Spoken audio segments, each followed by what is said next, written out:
Welcome, everybody, to another episode of NFL East Podcast. Make sure to follow the podcast on Spotify, Google Podcast, Amazon Music, or wherever you get your podcast. You can join our NFL East Facebook group, which we are live on right now. Hello, Facebook. And you can watch every episode of this podcast on YouTube. Make sure to like, share, and subscribe. That's NFL boy Brandon. Follow him on YouTube. He has his own channel. Awesome stuff. Calls games. You'll be hearing more about it. I'm Mr. McDolphin. You can follow me on Instagram or Twitter at Mr. McDolphin73. And make sure to follow the show on Twitter at East NFL. What's up, Brandon? What's up? How you doing, man? Good. How are you? Pretty good. Pretty good. We previewed these shows or these games Saturday. You weren't able to make it. Me and Rich, you were able to get into the comments though, so you were kind of on the show. That was pretty cool. Yeah. how all that got to work out.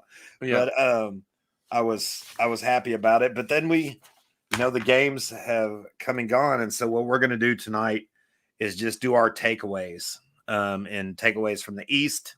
And so that's what we'll for the games of the week. We'll just do our takeaways. We got how many games we got? We have 1, 2, 3, 4. 1, 2, 3, 4, 5 games, including the Monday night game.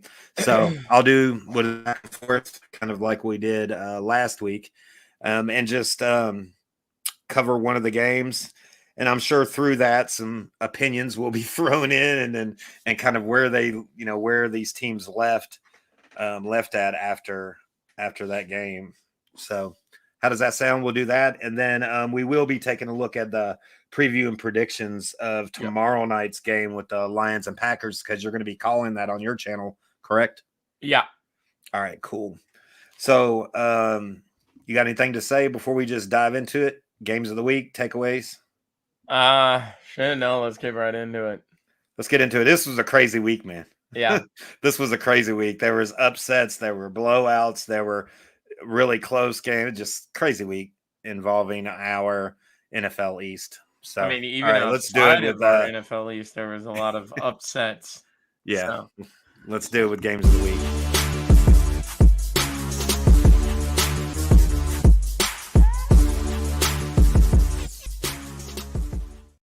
All right, I guess we will start. I guess we should get into that Chicago Bear game, right? When they upset the Kansas City Chiefs. No, that didn't happen. Oh, man. You know an upset that did happen? How about Uncle Gus's Colts beating the Ravens? Yeah, that was so good. That was insane. It was so good. So good. Yeah, but I mean, we know who Minshew is, so we could talk more about that in a few. Let's start with some of our teams. I don't know what to. I mean, it's involving my Dolphins, but I don't even know what to say about. No. Dolphins. Broncos. Dad, we're saving that one for the last. Y'all almost. We got to do it first and get it out of the way. No, do it first and get it out of the way. I honestly don't have a lot to say about the game. What? I've just been in awe. Great. Yeah, I've been in awe. 70 points. Anyways, and I guess if you've been living under a rock, you might not know, but the Miami Dolphins scored 70 points on the Denver Broncos, beat them by 50 and don't forget to add in that they would have made history if your coach didn't decide to be a good sport there, Dad. Yeah, and that's what we're going to talk about that. So let's go ahead and start it off. The defense, Dolphins defense actually played pretty well. Russell Wilson had an okay game, but the defense has had me worried since week 1, and we got to see the defense get better and better each week, and they continued to improve, which was awesome. But if you can imagine, with 70 points, somehow you have to come up with these 10 touchdowns that the Dolphins scored. And they scored 7 out of their 8 first drives. They scored touchdowns, which is totally insane. Tua went 23 for 26, only 3 incompletions, and he didn't throw his first incompletion until the third quarter. So he had a perfect half at the beginning of this game. So he went 23 for 26, 309 yards, 4 touchdowns, 0 interceptions, and was like I said, perfect up to the third quarter. Raheem Mostert had 13 carries for 82 yards, 3 touchdowns, another 7 receptions for 60 yards, and another touchdown.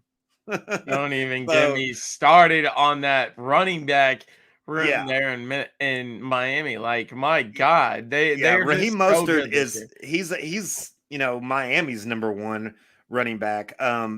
But Devon A-Chain is the guy we need to talk about. This don't was a forget rookie, and I about was the pretty rook. hype about him when Miami got him in the 3rd round of the draft because he's fast. He's just as fast as Mostert. He's just as fast as Tyreek Hill, as Waddle. He's the same speed as those guys. The dude has like a college national champion in 200 meters or something like that. But anyways, he had 18 carries for 203 yards, 2 touchdowns, 4 receptions, 30 yards, and 2 more touchdowns.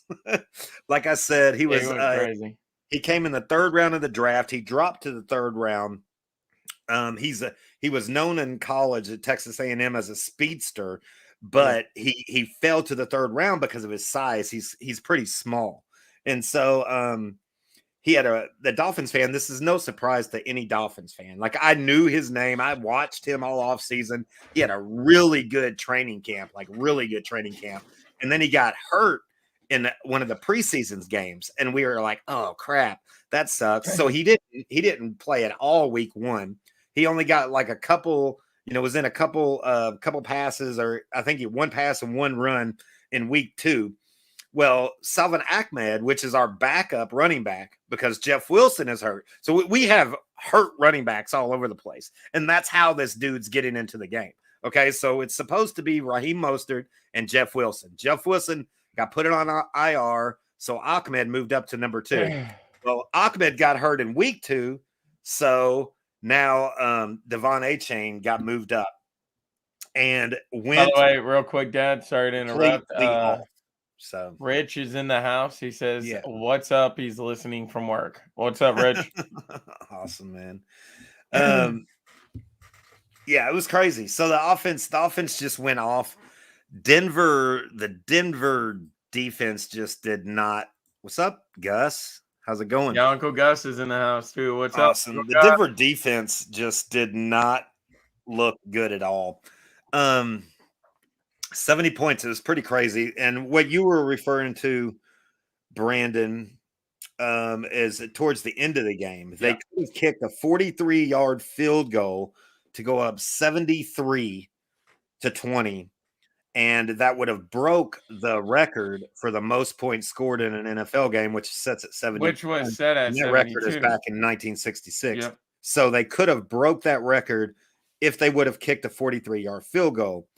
Instead, Coach McDaniel decided to take a couple kneels, give the ball back to Denver, and let them run out the clock. How do you feel about that? Me as a Dolphins fan, I want it in the moment. I think I was texting with you, wasn't I? I was texting in our text group. Oh my God, the Dolphins are getting ready to break the record, and I wanted them to do it. I wanted them to do it for a couple different reasons. One, because I'm a Dolphins fan, and I just wanted that to happen. I wanted their name to be on that. Kind of like the only undefeated team is the Miami Dolphins. You know what I'm saying? To have a perfect season. I wanted that, but then I also kind of wanted it because it was against Sean Payton, and Sean Payton was running his mouth earlier this year talking about kind of like breaking the coach club, you know what I'm saying, and talking shit about another coach. You never hear coaches talk bad about other coaches. You don't do that. It's kind of like the coach, code of conduct or something like that, and they treat everybody. And then when it came out, and of course I'm talking about Nathaniel Hackett was talking shit about him and all this kind of stuff, as the worst coach team ever. Well, okay, well, you just got your ass whooped, You know what I'm saying? You just lost in the worst loss ever. And I kind of would have liked that, but that would have been very personal against him. Yeah. And then Coach McDaniel came out and he was asked, of course, why didn't you try to break the record? And he's like, we're not there to run up points. I'm like, you've already scored 70 points, buddy. You already ran up the points. Yeah. We're not there to run up points. We're not there to get records. No. And I seen the locker room speech that he gave, and that's what it was all about. Yeah. He doesn't want Tyreek to focus on breaking the 2,000-yard mark. He doesn't want nobody to worry about individual goals. He wants them to work together as a team this year, and he's like, that's the only way we're gonna be successful this year. We're not in it for individual records. And to prove it, I'll give this team's record away. We could have got the record. You know what I'm saying? I mean, I don't know. Sanders has been struggling, the Dolphins kicker, but he could have. He's only been struggling with anything over 50, so he could have hit a 43-yarder. I don't know. I'm cool with him not doing it, but how do you feel about this game? About this crazy? I mean, it's record breaking. Weirdness. You know what I'm saying? I mean, it's straight weirdness. My daughter Caitlin texted me and said, "Oh my God, Dad, everybody's talking about the Dolphins at youth group," and I'm like, "See, that's it. These people don't even watch football, and they heard that an NFL team scored 70 points. You know what I'm saying? I mean, that's how it's everybody. No, I walked into work on Monday, and that was the number one topic being talked about right now was how Miami was up 70-20 on the Broncos. And I thought it was insane because now it's just like talked about. And I'm like, bro, Miami got a good team. Why is everybody surprised about this? I mean, honestly, let's be real, Dad. Yeah, your coach, Mike Daniels, can give the talk all he wants to and stuff. But he didn't kick that extra point because of, good sportsmanship. He wasn't going to, blow him out like that and all that. And, of course, like you said, with the records, he doesn't want anybody focusing in on one record and all that stuff. And honestly, to be honest, with what you said about Sean Payton running his mouth, all he did there was make himself look like a damn fool. You ran your mouth about Nathaniel Hackett, and you got trumped by Nathaniel Hackett's. They beat you 70-20. It was ridiculous.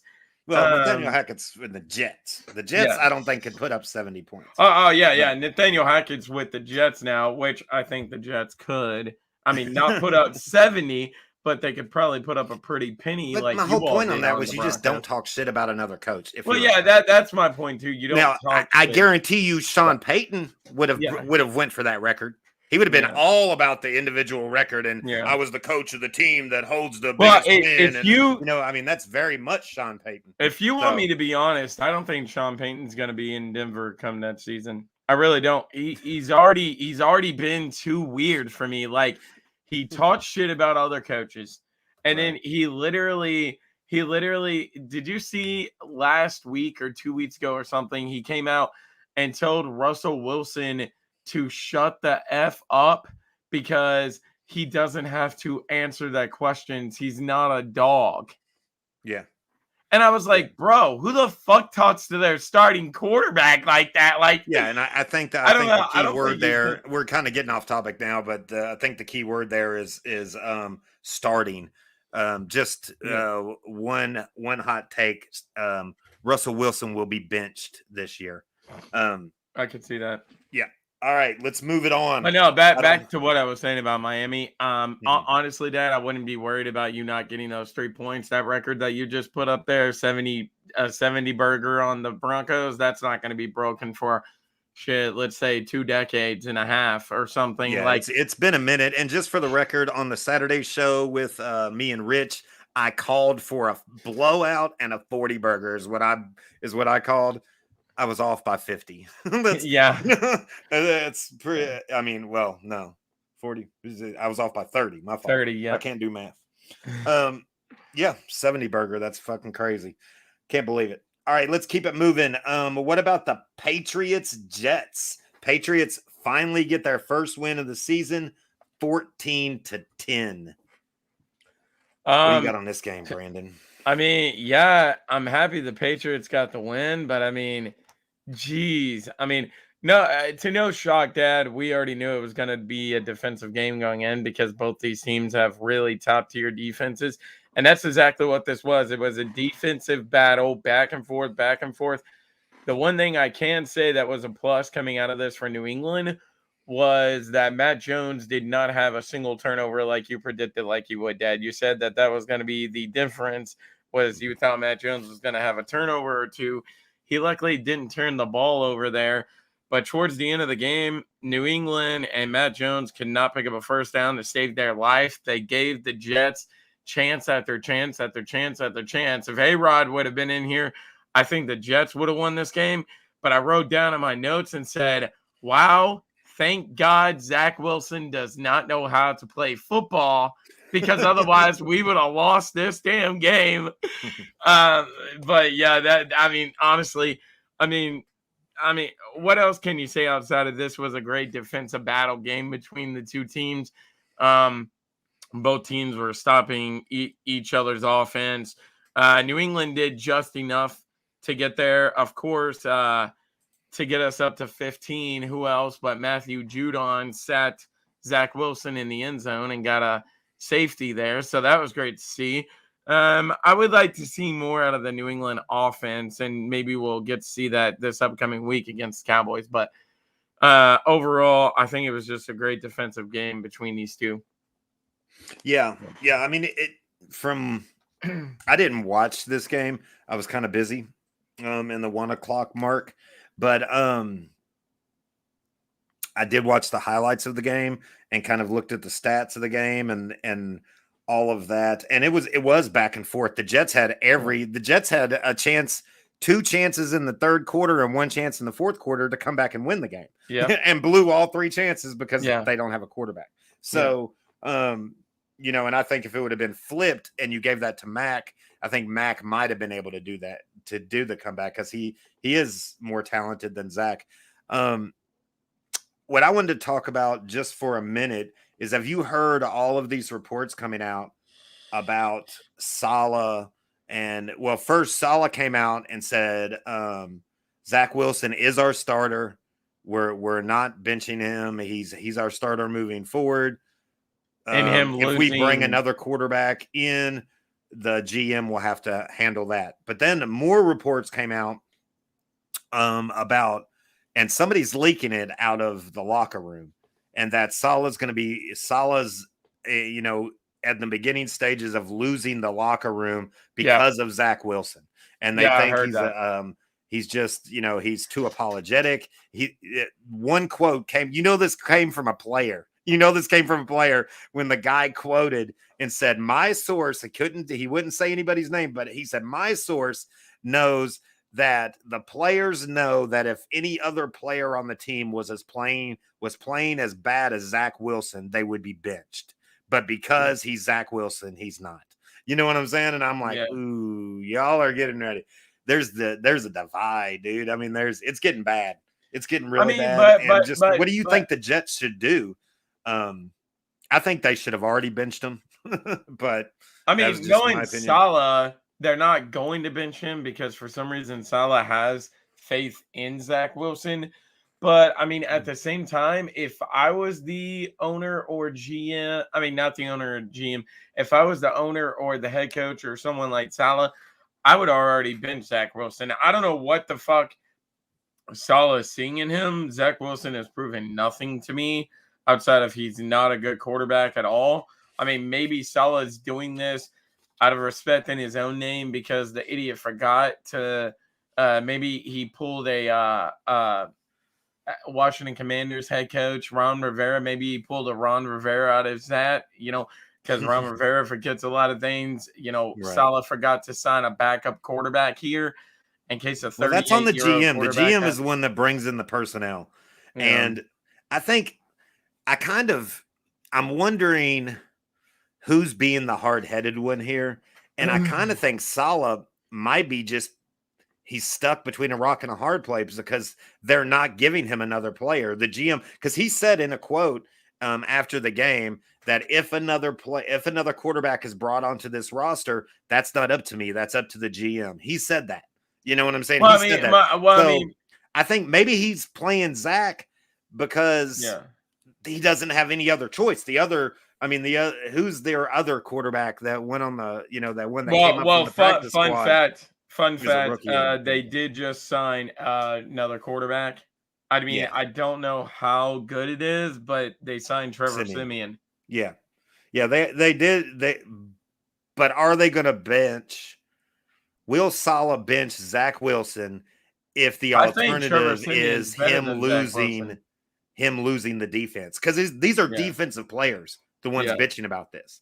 Yeah. The defense is sick and tired of giving all those chances that came to win that game in the Patriots game came from the defense. The defense got the ball back, stopped them, handed it back to him, said, okay, now score some points.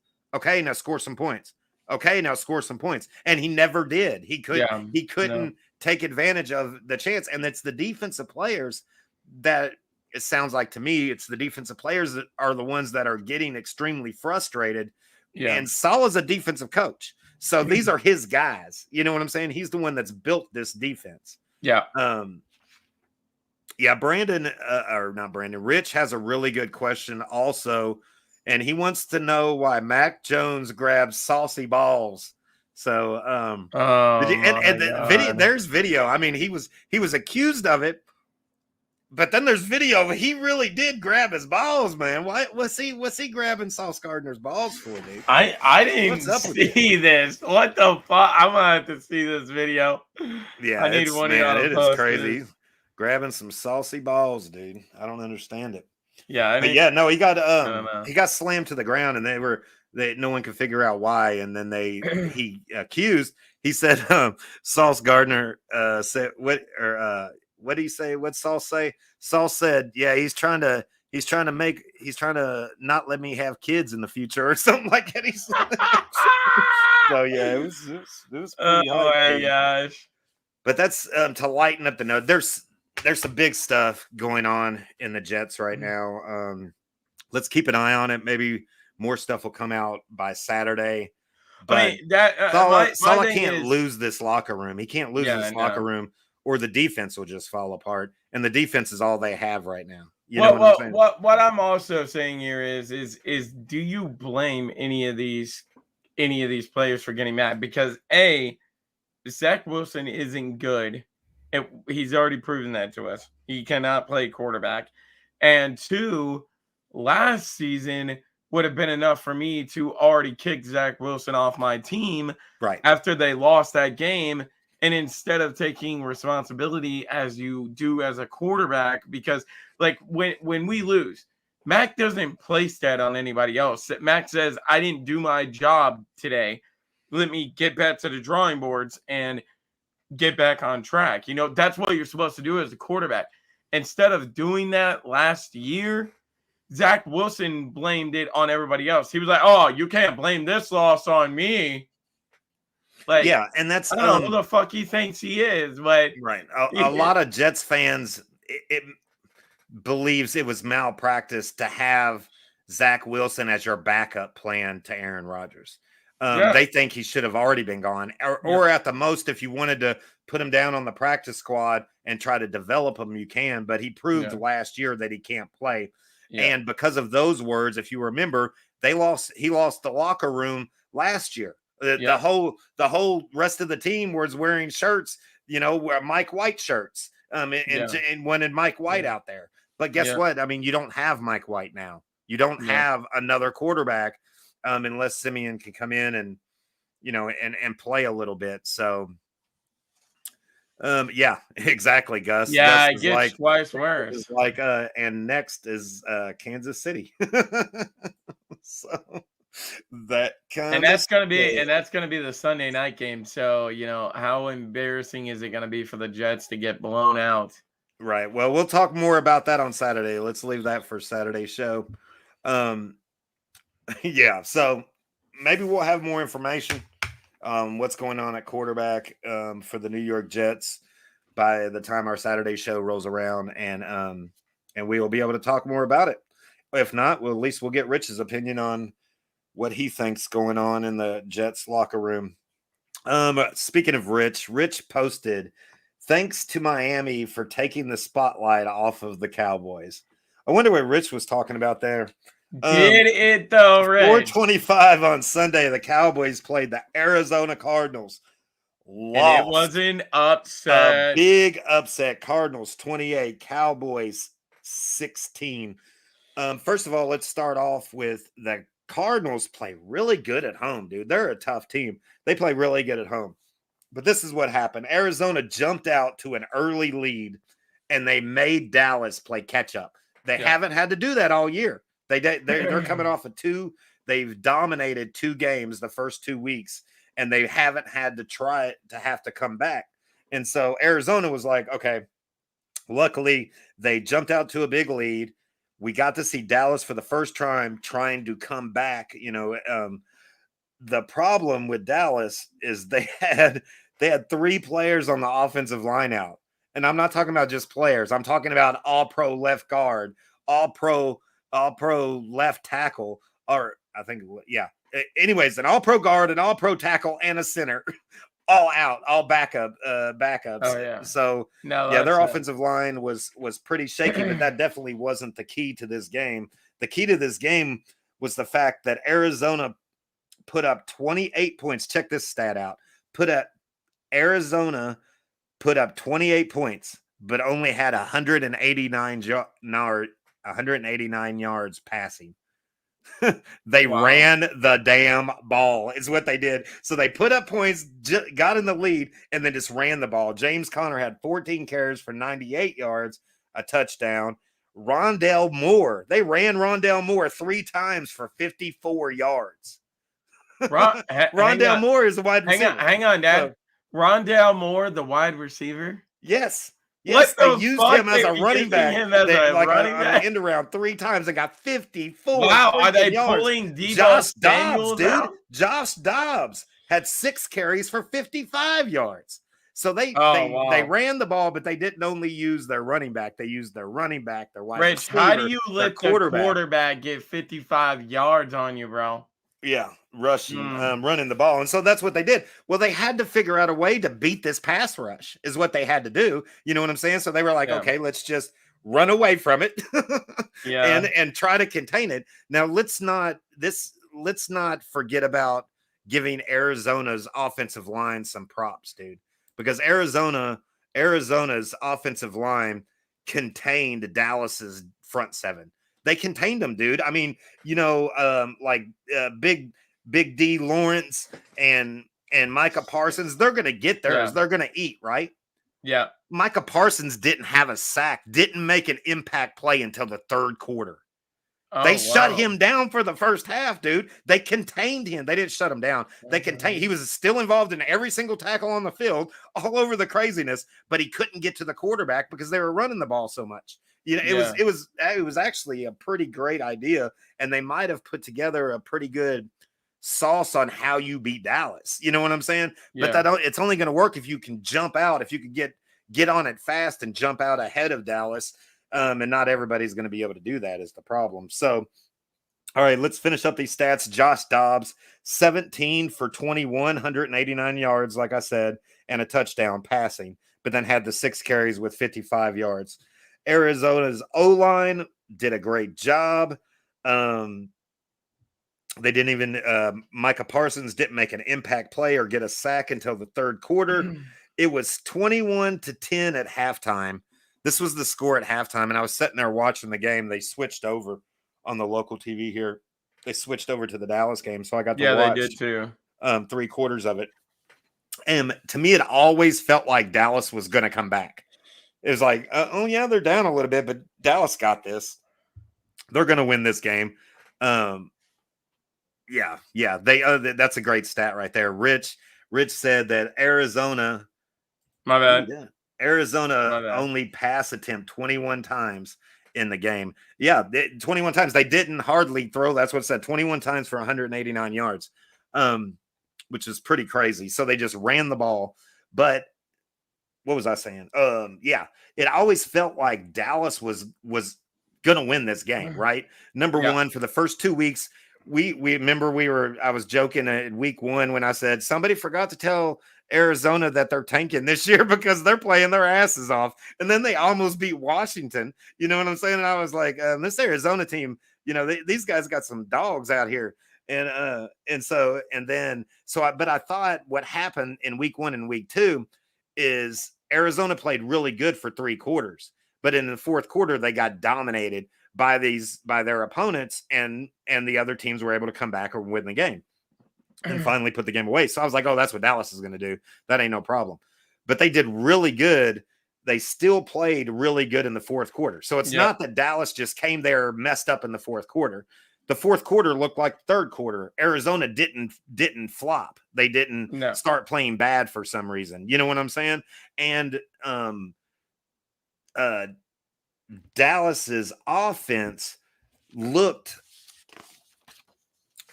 pretty good. I mean, Dak had a good game. He went 25 for 40, 249 yards, a touchdown. He had 3 carries for 24 yards. And there's a couple points I want to talk about their offense, but basically what happened in the fourth quarter and the reason why they wasn't able to come back is, 1, Arizona didn't fold like they did in week 1 and 2. And 2, late in the game, they were still down quite a bit of points, but they were getting ready to score a touchdown. And the fucking defensive backs for Arizona made a play. Dak threw the ball, and the dude just cut right in front of it. I don't know how Dak did not see him, but he just cut right in front of the receiver and picked it off and to close out the game. And that's how the game ended, was they were able to run out the clock off of a Dak interception. Tony Pollard had 23 carries for 122 yards. So he had a hell of a day too. And when Michael Gallup, I've been wondering where Michael Gallup was all year, and I know most Dallas Cowboy fans have. Well, Gallup showed up with almost getting 100 yards.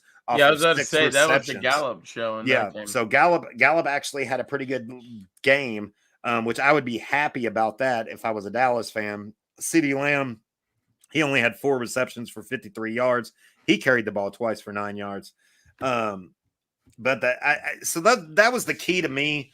Was I think the offense, Dallas's offense struggled quite a bit, having a shook up offensive line, just the offensive line where all of their superstars are out. And Arizona was able to put a little bit of pressure on.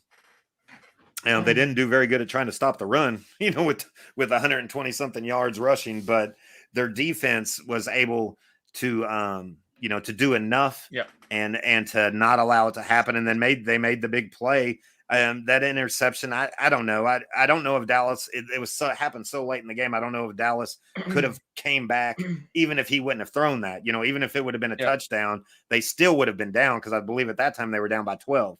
So they still would have been down by 5.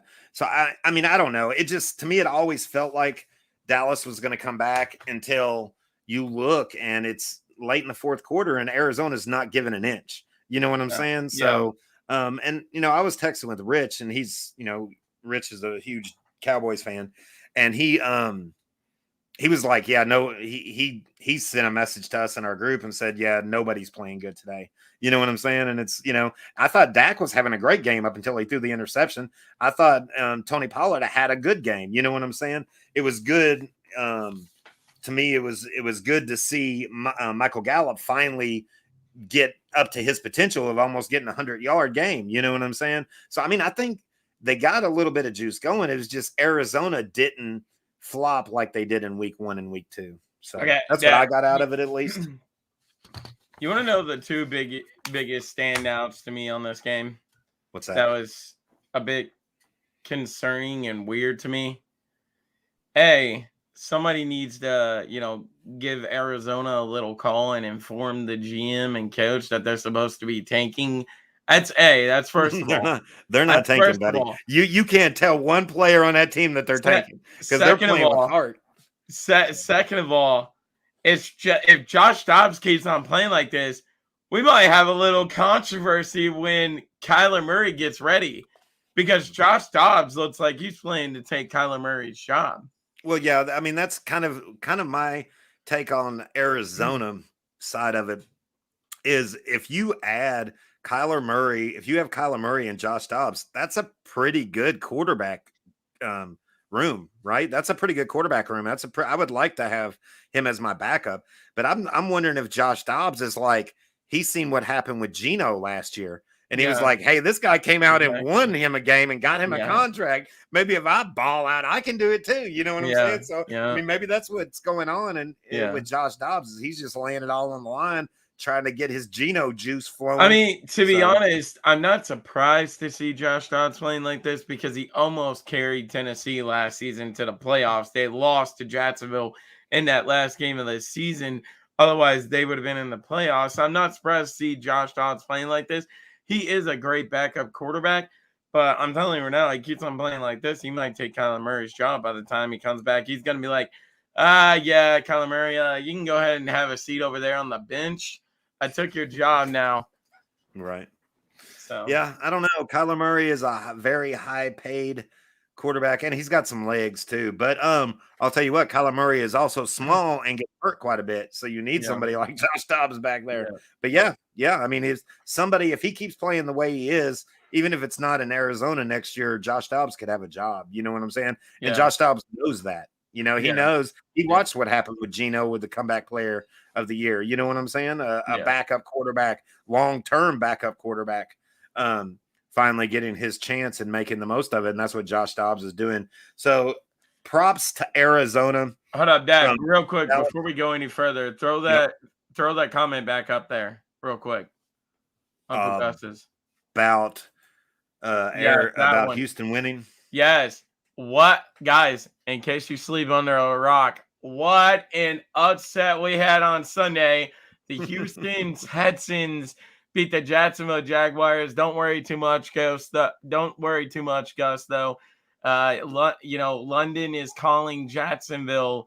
They're going to be the London Jaguars. You know, we know how the Jacksonville Jaguars play in London. They become a whole new damn team and absolutely whack the shit out of people I down don't there in believe London. that Gus is worried about Jacksonville with him being an Indianapolis fan and comfortably in first place in the South. Thank you very much. Well, yeah, I know that, but I'm saying if you play Jacksonville and London, you have to worry about them, right? Right, exactly. They become like All a whole right. new team. All I wanted to do was just make that point. Arizona's O-line. Pretty darn good game, fellers. All right, next up, we had a blowout. This was not even close. I thought it was going to be close. I thought it was going to tell us where Sam Howell was at with finally facing a good team and see what happens. Well, I hope Sam Howell isn't this in this game. Bills win 37-3 over the Commanders at home. The Commanders were at home and lost to the Bills 37-3. What do you got on this game? Yeah, well, my first takeaway before we get to the Sam Howell holding, yeah, your Colts are in first place, so congratulations on that, Gus. All right. But anyways, Dad, to get back to the Commanders Bills game, the Commanders defense did exactly what me, you, and Rich all said here and said. You told us on Wednesday, and we talked about it not this past Saturday, but the Saturday before. What was the one key that we kept on saying, Dad? They cannot wait till the third quarter to kick it Fourth into quarter, high yeah. gear. And that's exactly what they did once again. They waited till the second half to kick it in high gear. And even with them kicking it in high gear, they still were not getting pressure to Josh Allen enough to even mess him up. Josh Allen had a pretty good game. I took some stats down of him. He went 20 for 32, 218, one touchdown, and one interception. So, I mean, that defense for the Commanders did all right. My bigger problem, though, was Sam Howell. We didn't know what to expect from him coming in this season, and he went 19. Dad. Okay, first of all, I need to take a step back and say that he looks great the last 2 weeks, right? But me and you both agreed on last Wednesday that this was going to be the start of the test for Sam Howell because this was the hardest defense that he went up against so far. He did not look great, let me tell you. He went 19 for 24, 170, no touchdowns, and 4 interceptions. And I was watching highlights of that game. He was just making ignorant passes. Yeah. He It was was just pretty bad. making ignorant passes. I mean, maybe it's just a rookie thing because I understand that he's not a rookie anymore, but this is technically his rookie year. Mm-hmm. But I mean, maybe it was just a rookie curse on him or something. But those passes were No, it terrible. looked like the Bills defense was the key to the game for Yeah, me in this game. They confused the hell out of Sam Howell. They yeah, confused him. He didn't they number one, they wasn't giving him enough time to work through his progressions and forcing him into stupid plays. yeah, But two, he looked confused. Like he didn't. The Bills were doing a lot of shifts and moving a lot of guys around, yeah, and Sam Howell he looked confused. This was by far the best defense that he's played against yeah, um, this year, and he was, he was just not. He yeah, couldn't understand it. They were shutting down his first and second reads, and he couldn't get past, and that's when he would try to force them in, yeah, or make dumb decisions and throw them to where he shouldn't have threw them. You know what I'm saying? yeah, So I mean, yeah, all props to Bill's defense, which we know is a good defense. You know what yeah, I'm saying? I mean, we know they're a good defense, but this game was actually a lot tighter than it was. You know that, right? This game was actually pretty close going into the fourth quarter, and then the Bills just put up a bunch of points there in the last quarter. So Oh, okay.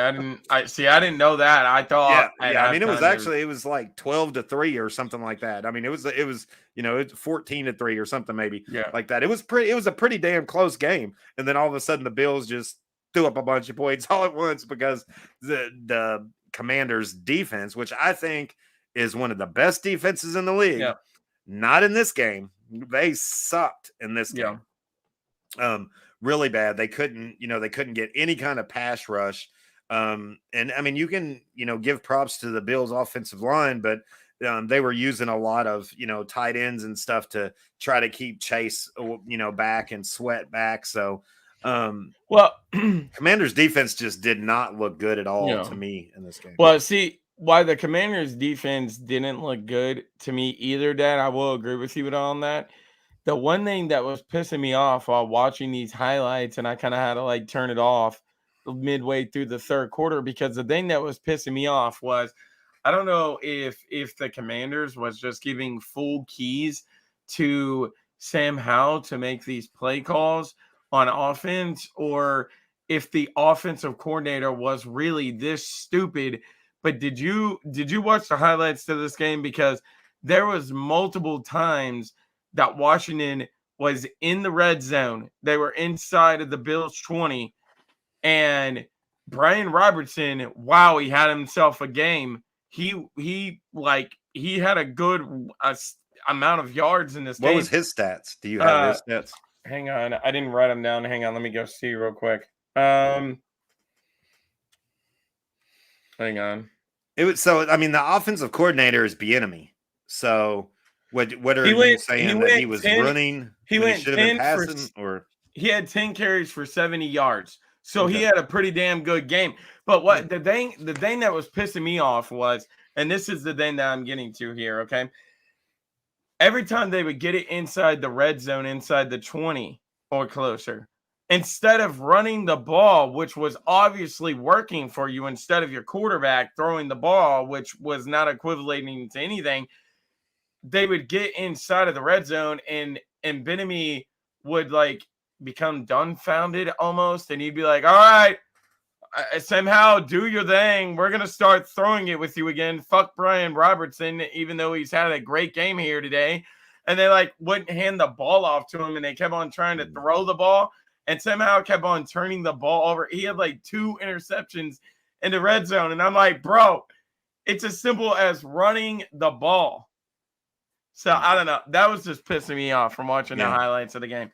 I don't understand why you wouldn't run the ball being that close to the end zone with Brian Robertson, especially after him having 70 yards. So Right. Yeah. I Well, don't know. we'll definitely keep an eye on that.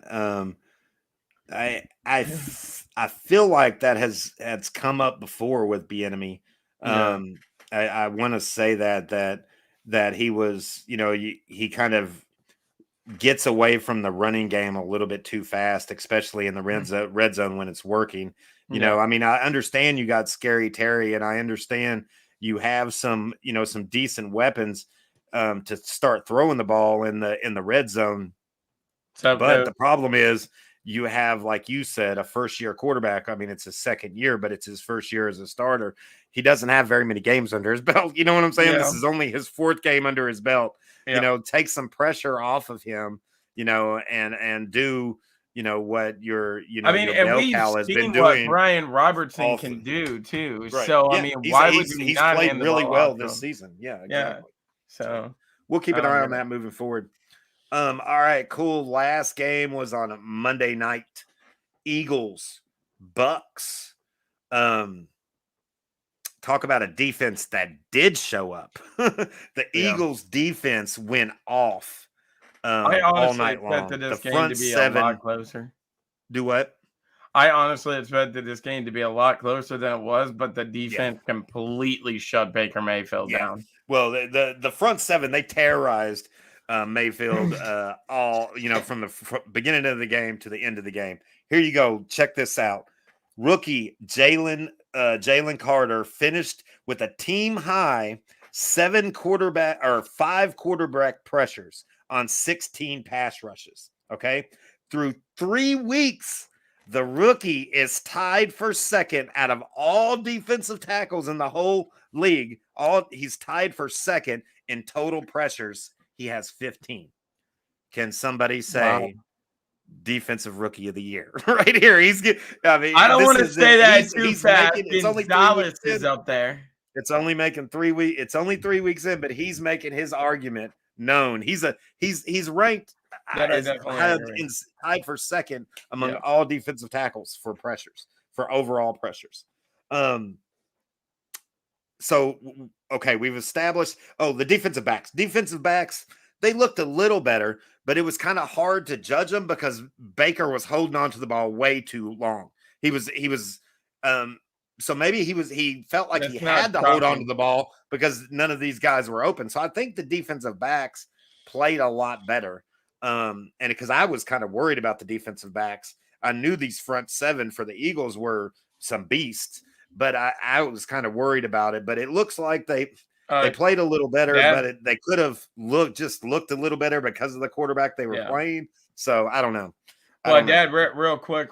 I wanted to say before we get in any to the further offense, because that's coming up next. This offense that me and you were worried about. Yes, exactly. That's where I want to go with this. That's where we're getting ready to go. Jalen Hurst still does not look like the Jalen Hurst to me.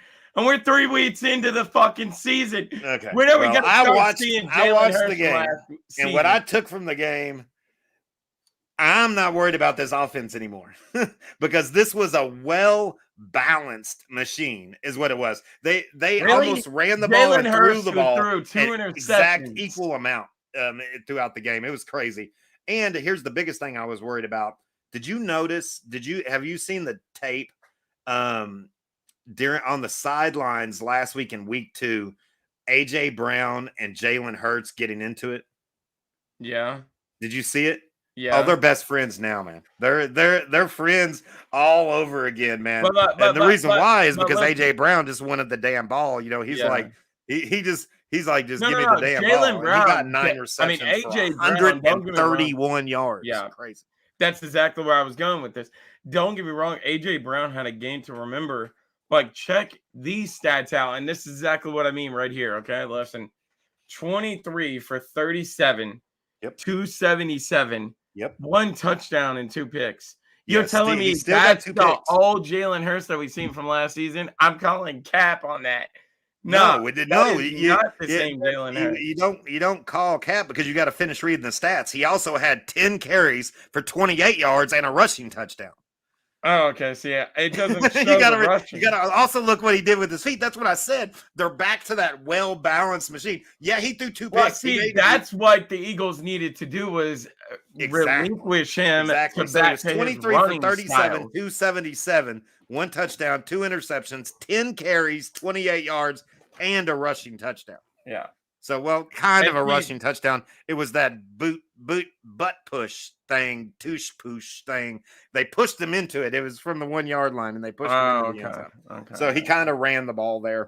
Yeah. So yeah, I mean that's what I was talking about. Well balanced. That's what I liked to see. I think 2 interceptions. Uncle Gus calling me a hater. How am I a hater? I'm stating facts.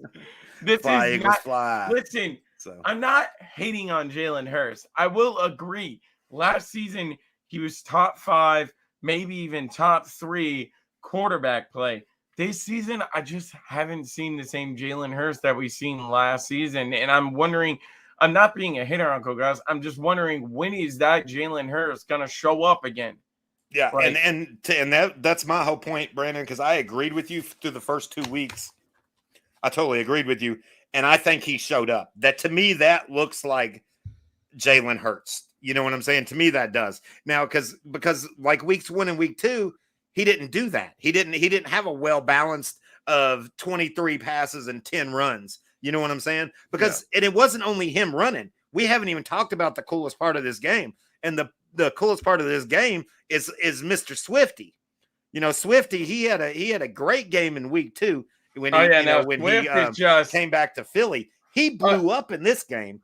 DeAndre Swift had 16 carries for 130 yards. Yeah. 16 carries for 130 yards. Yeah. And I'll tell you what, I think Gainwell's out of a job, man. I think this is Swift's job to lose. He's the starter moving forward. And that's what I'm saying with those 16 carries. And then you got Jalen Hurts 10 carries. You know what I'm saying? I mean, that's 26 times. So 23 passes and 26 runs. You're splitting this stuff up equally. You know what I'm saying? And that's what I liked about the Eagles is they didn't ask Jalen Hurts to the very first time his first year that they went to the playoffs and got knocked out in the first round. They were the best running offense in the league, right? But all they did was run the ball. That's all Jalen Hurts did. When he took the next step, and last year when he went to the Super Bowl, he was well balanced. He ran about half the time and threw the ball half the time. And that's what it is. I mean, the thing with Jalen Hurts is that's kind of a high interceptions. He's got 2 more interceptions on the year. But this Bucs defense ain't no joke. You know what I'm saying? This Bucs defense is one of the reasons why the Bucs were also undefeated at this time. They were both 2-0 for a reason. It was that Bucs defense, and Baker Mayfield has actually been playing pretty well. And this was actually a decent game for him. He couldn't. The Eagles defense just dominated, and that's what it was. It was the Eagles defense just dominated. So, Dad, real quick. I wanted to add a little thought in about DeAndre Swift. Yep. So I seen that someone on Twitter posted that about DeAndre Swift having 130 yards in that game. Yep. And on 16 carries. Yeah, and then I went back and looked at it, and in the game before, he had over 100 yards in that game too, week 2. That was his homecoming when he came back to Philadelphia. Yeah. He's from Philadelphia, and he got the starting position in the starting position. I think Gainwell was hurt week 2, right? And Swift started. Swift's from Philadelphia, and he started and balled the fuck out in week 2. Yeah. And so he got the start.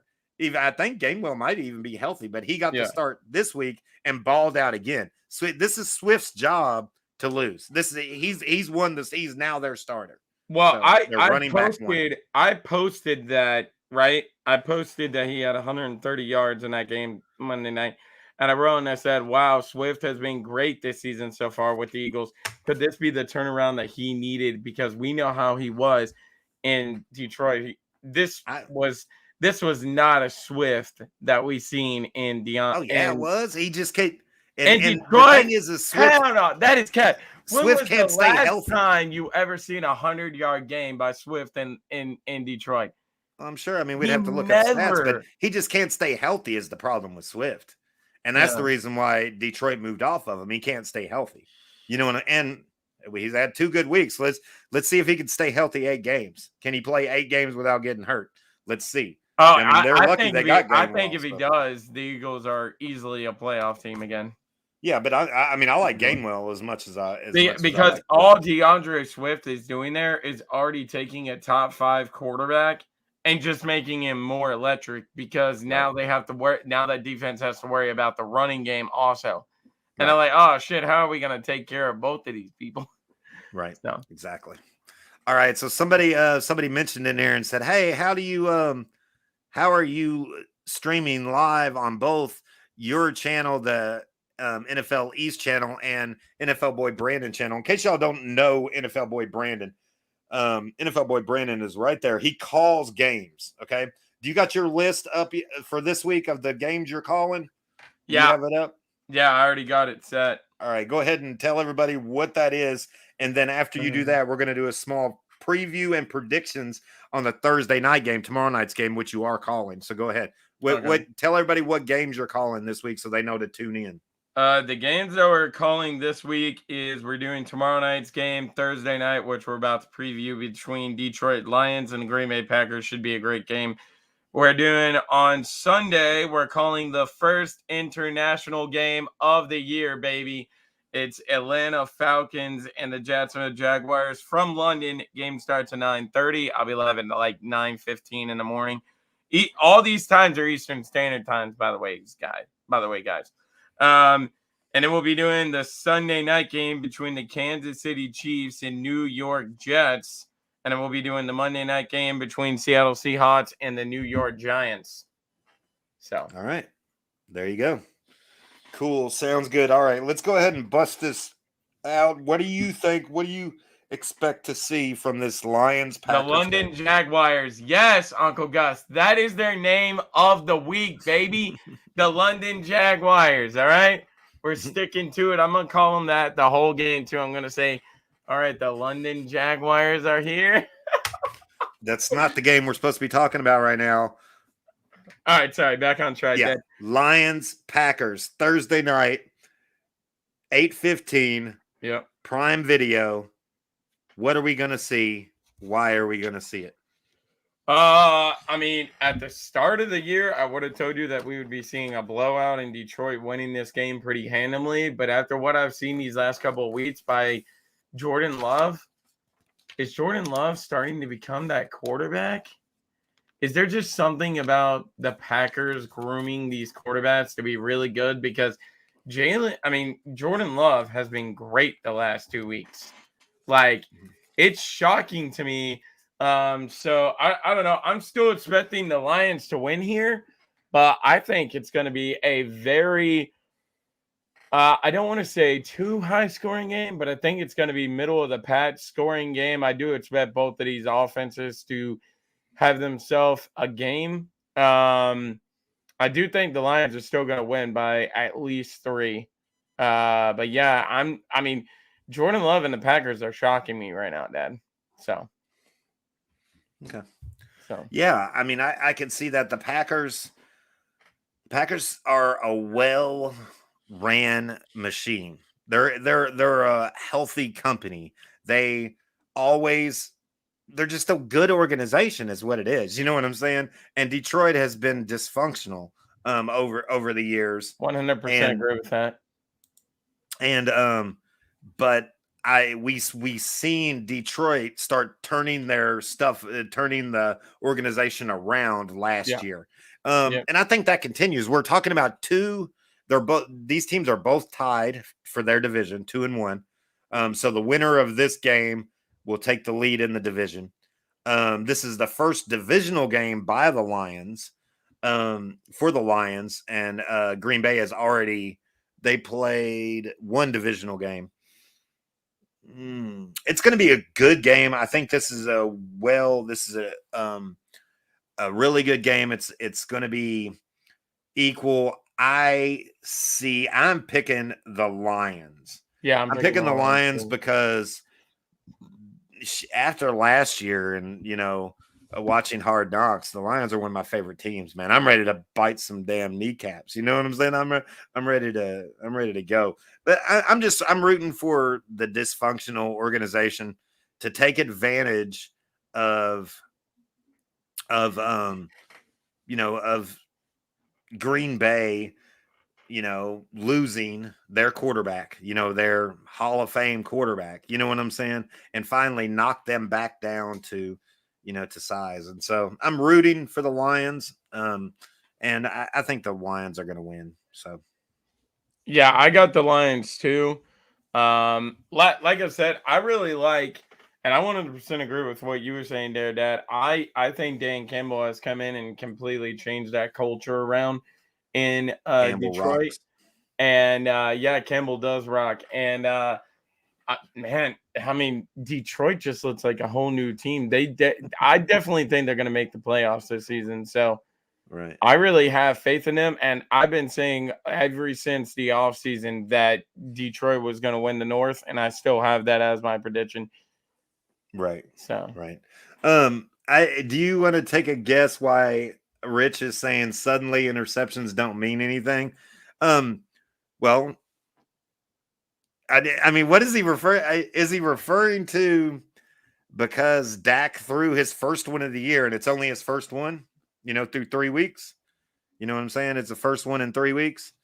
So is he saying why is nobody talking about that, or why is where is he referring back to Jalen Hurts, where Jalen Hurts has 2 interceptions, but we're not bagging on Jalen Hurts? I mean, if I remember correct, didn't Dak like led the league with interceptions last year and missed a bunch of games at the beginning of the year? So he's just now, he's trying to stay on track for last year, I guess, maybe is what he's doing. You think? probably. I mean, Rich. The thing is I've been bagging on Jalen Hurts. I mean, I haven't been hating on him, but I've been saying for 3 weeks now that this is not the same Jalen Hurts that we're used to seeing here. And Yeah, but then he showed the fuck up on Monday night. I mean, but the two interceptions is still kind of concerning. That is like true. you didn't see Jalen Hurts throw 2 picks in one game last season. Yep. So I don't know. That is true. I mean, is this all resorting back to what I've been telling you, Dad? That they have a harder schedule this season. Let's wait around and see how it plays out. Who are you referring to? The Eagles? The Eagles, yes. I think the Eagles are going to be fine. They're one of They 3 easily- only undefeated teams still. Well, yeah, And Saturday no, we're going to that I we're definitely going to put up agree a with. poll. So everybody start thinking Saturday we're going to put up a poll of who will be the last undefeated team standing. Of course, I mean, we're talking from right about now, from what I've the seen, NFL East has 2 out of 3 of them. So we got San Fran is the oddball out, and then we got, of course, the Eagles and the Dolphins. So, but worry about that. We'll pick that on Saturday. I already know who I'm going with. So you got the Lions by 3 in a close game. By 3, by at least 3 right now in a close game. Like I said, yeah, Mom, I Okay. heard you. Hang on. Like I said, Dad, at the beginning of the season when Jordan Love got named the starting quarterback, I would have told you, if you would have been previewing this game week 1, I would have been telling you, oh, no, this is a beat down. The Lions are going to win it handily.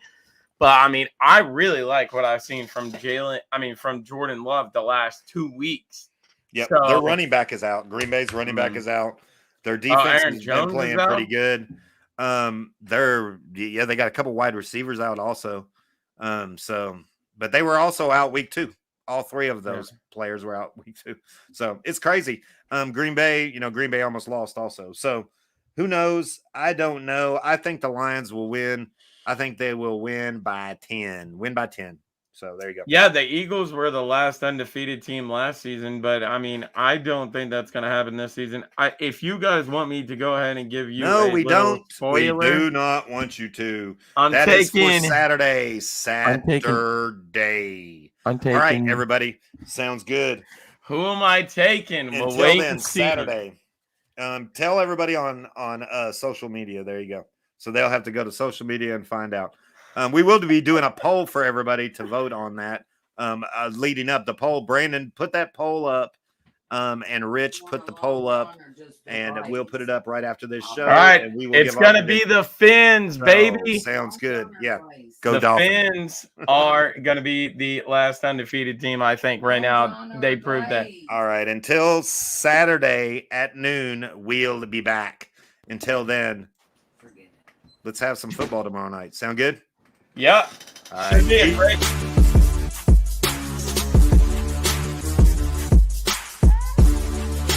Should be a great game.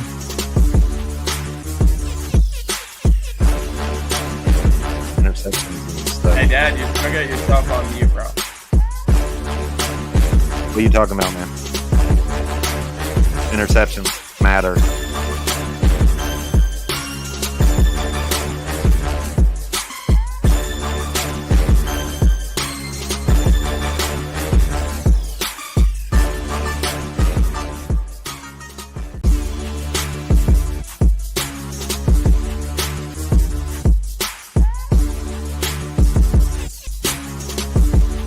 Go Dolphins!